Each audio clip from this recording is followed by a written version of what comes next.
नमस्कार दोस्तों, आज हम बात करेंगे HCL टेक्नोलॉजीज के Q3 स्टैंड अलोन रिजल्ट की, जो इस बार काफी दमदार नजर आ रहे हैं। तो बिना देर किए चलिए शुरू करते हैं। बात करते हैं HCL कंपनी के बारे में। HCL टेक्नोलॉजीज भारत की अग्रणी IT कंपनियों में से एक है, जो सॉफ्टवेयर विकास, क्लाउड सेवाएं, आर्टिफिशियल इंटेलिजेंस और साइबर सिक्योरिटी जैसी सेवाएं प्रदान करती है। कंपनी विभिन्न उद्योगों के लिए डिजिटल समाधान उपलब्ध कराती है और वैश्विक स्तर पर कई प्रतिष्ठित ग्राहकों को सेवाएं देती है।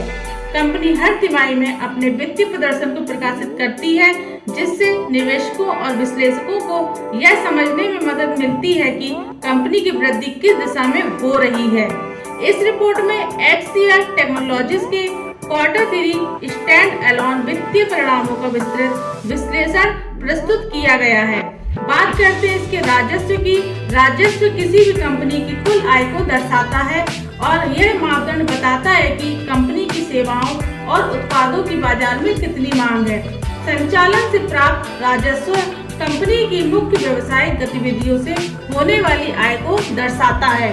HCL टेक्नोलॉजीज का संचालन से प्राप्त राजस्व इस तिमाही में 13,274 करोड़ रुपए रहा, जो पिछली तिमाही के 12,615 करोड़ रुपए से 5.22% अधिक है।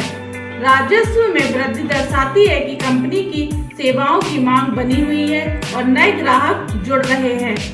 बात करें इसकी अन्य आय की। अन्य आय वह राजस्व है जो कंपनी को उसके मुख्य व्यवसाय के अलावा अन्य स्रोतों जैसे कि निवेश, ब्याज और परिसंपत्तियों की बिक्री से प्राप्त होता है।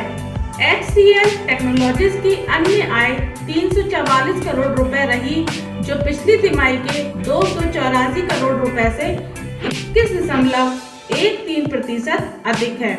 अन्य आय में वृद्धि दर्शाती है कि कंपनी ने अपने निवेशों से अधिक लाभ अर्जित किया है। कुल राजस्व संचालन से प्राप्त राजस्व और अन्य आय का योग होता है। HCL टेक्नोलॉजीज का कुल राजस्व 13,618 करोड़ रुपए रहा, जो पिछली तिमाही के 12,899 करोड़ रुपए से 5.57% अधिक है। कुल राजस्व में वृद्धि कंपनी के मजबूत व्यवसायिक प्रदर्शन को दर्शाती। बात करें कंपनी के खर्चों की। व्यय किसी भी कंपनी के कुल खर्चों को दर्शाता है और यह मापदंड बताता है कि कंपनी अपनी लागत को कितनी कुशलता से नियंत्रित कर रही है।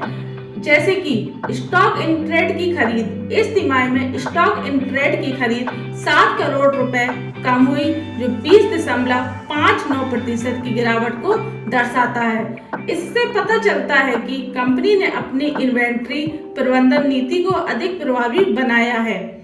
कर्मचारी लाभ। कर्मचारियों पर खर्च 5,648 करोड़ रुपए रहा, जो पिछली तिमाही से अधिक है। इस वृद्धि का कारण वेतन वृद्धि, नए कर्मचारियों की भर्ती या बोनस हो सकता है। आउटसोर्सिंग देखा जाए, आउटसोर्सिंग पर खर्च 105 करोड़ रुपए बढ़ा, जो 6.32% की वृद्धि को दर्शाता है। यह इंगित करता है कि कंपनी ने कुछ सेवाओं को बाहरी एजेंसियों से करवाने का निर्णय लिया है। बात करें इसके वित्त लागत की।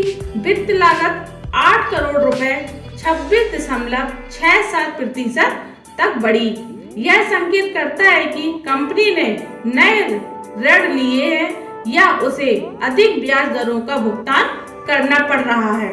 कुल व्यय देखा जाए, HCL टेक्नोलॉजीज का कुल खर्च 8,938 करोड़ रुपए रहा, जो पिछली तिमाही से 4.14% अधिक है। खर्चों में वृद्धि नियंत्रित रही, जिससे कंपनी का लाभ बढ़ा है। कंपनी का कुल लाभ देखें। लाभ किसी भी कंपनी की वित्तीय स्थिति को दर्शाता है और यह मापदंड बताता है कि कंपनी की कुल कमाई कितनी लाभदायक है। जैसे कि कर पूर्व लाभ। HCL टेक्नोलॉजीज का PBT 4,680 करोड़ रुपए रहा, जो पिछली तिमाही से 8.43% अधिक है। यह दर्शाता है कि कंपनी का मुख्य व्यवसाय लाभदायक रहा। यही देखा जाए शुद्ध लाभ। शुद्ध लाभ 3,526 करोड़ रुपए रहा, जो पिछली तिमाही से 9.64% अधिक है। यह इंगित करता है कि कंपनी ने अपनी आय को बढ़ाया और व्यय को प्रभावी रूप से प्रबंधित किया। अन्य समग्र आय OCI 70 करोड़ रुपए रही, जबकि पिछली तिमाही में यह 376 करोड़ रुपए थी। यह कंपनी के निवेशों और विदेशी मुद्रा से संबंधित लाभ में सुधार का संकेत देता है। प्रति शेयर आय EPS 13 रुपए रहा, जो पिछली तिमाही के 11.86 से 9.61% अधिक है। प्रति शेयर आय में वृद्धि निवेशकों के लिए एक सकारात्मक संकेत है। निष्कर्ष देखा जाए, HCL टेक्नोलॉजीज ने इस तिमाही में मजबूत वित्तीय प्रदर्शन किया है। राजस्व और शुद्ध लाभ में स्थिर वृद्धि हुई है। कंपनी ने अपने खर्चों को प्रभावी रूप से नियंत्रित किया है। शेयरधारकों के लिए यह एक सकारात्मक संकेत है, क्योंकि EPS में सुधार हुआ है। भविष्य में कंपनी के और बेहतर प्रदर्शन की उम्मीद की जा सकती है। HCL टेक्नोलॉजीज ने इस तिमाही में मजबूत वित्तीय प्रदर्शन किया है, जिससे यह स्पष्ट होता है कि कंपनी की विकास रणनीति प्रभावी रही है। अगर आप ऐसे ही बिजनेस और वित्तीय विश्लेषण पढ़ना चाहते हैं तो हमारे साथ जुड़े रहें। बिज एक्सट्रैक्ट डाइजेस्ट को फॉलो करना ना भूलें। धन्यवाद।